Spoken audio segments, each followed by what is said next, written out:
What's up, all you knife freaks out there? This is Sean, and here today I want to talk about convex grinds and how they work, how they sharpen, just a little more detail out there.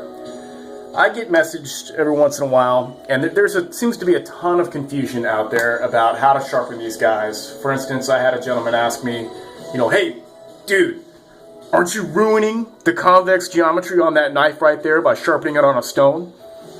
And no, the answer is absolutely not. And with a greater understanding of how these convex grinds work, it'll definitely help you understand what's going on there. So how most people sharpen these convex grind knives is they use something like a mouse pad and sandpaper, and it has some give to it so that they're just sharpening both the primary and secondary cutting edges at the same time. But I feel that if you want to step your game up and if you want a crisper, finer edge, that sharpening on a flat stone is really where it's at.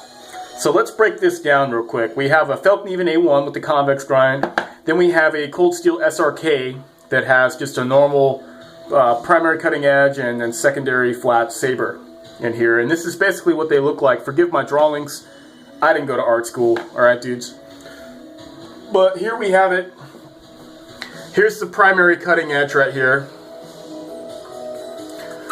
On the SRK, it's been sharpened. It's actually a convex edge because of moving back and forth on a stone is what kind of creates this convexing that you see right here on this knife. You can see there's a slight convexing on the edge there. But then there's just a straight transition right here between the primary and secondary, which is basically just a flat saber. This is just a flat saber grind, and then we have the just regular grind line right here, shinogi line. Versus down here on the A1, this probably isn't the best drawing because these right here should be equal to each other when it comes to the angles that are used. These drawings aren't quite showing that, so these aren't to scale. But basically we have our convex primary here, and then it's basically just blended in to the secondary. That's it. That's all that's going on here. The line, that's why we have this line right here. The line that would be right here is actually been blurred from sharpening. Okay, so how do we do that? What the heck is going on here? This is confusing the crud out of a ton of people. So when I sharpen my Feltnevens and knives that have convex grinds, I choose what angle I want here, which is usually sometimes about a 15-degree convex edge. Okay, so I put that on there and I sharpen that, and that makes just a normal line like you would see on this SRK. From there, I then lower the angle a bit until I'm basically sharpening away that transition line right there, okay? I'm basically, these shoulders right here, I'm basically removing them. I'm removing the shoulders so it's just all continuous. That's all I'm doing when I'm making a convex knife, and that's all you should be doing. And this allows you to get this very crisp apex right here that you couldn't usually normally get. Because when you take the mouse pad and sandpaper and you try to sharpen both the primary and secondary at the same time, so this is the P and S, you're just trying to sharpen them both at the same time, and sometimes your apex suffers because you're not able to get the very apex as well as you could if you formed a burr, removed the burr over here, and then focused on blending it in without compromising your apex. And we'll get into that in another video, but that's truly what makes the knife sharp, is a nice crisp apex.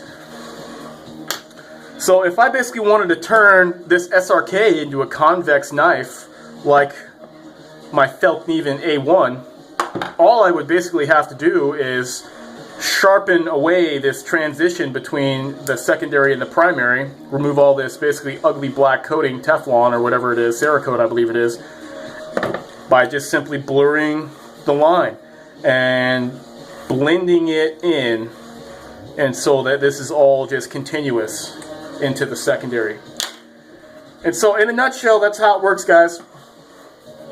You just choose the angle you want to sharpen your knife at, sharpen it, okay?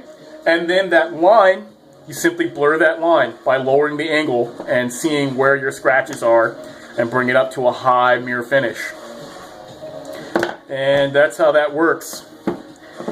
The advantages of the convex grind is basically there's no shoulders for it to get hung up on when it's carving in the wood. It seems to bite better, it seems to slide through the wood better when you're cutting, and overall it seems to be more robust. So that's some of the advantages of the convex knife. So is it worth the effort? I don't know, that depends on you guys. For me, I feel like it is definitely worth the extra effort and time to sharpen.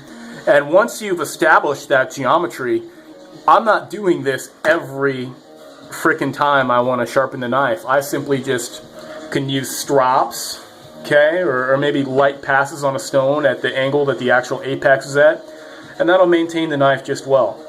So you don't have to do this every time you need to sharpen a knife. And you know, we'll go into like more insane detail about what makes a knife insanely sharp, how to hone your knives, and some other videos. I've got a plethora of knife knowledge I can drop and then just share with you guys. It just depends on how interested you guys are in it.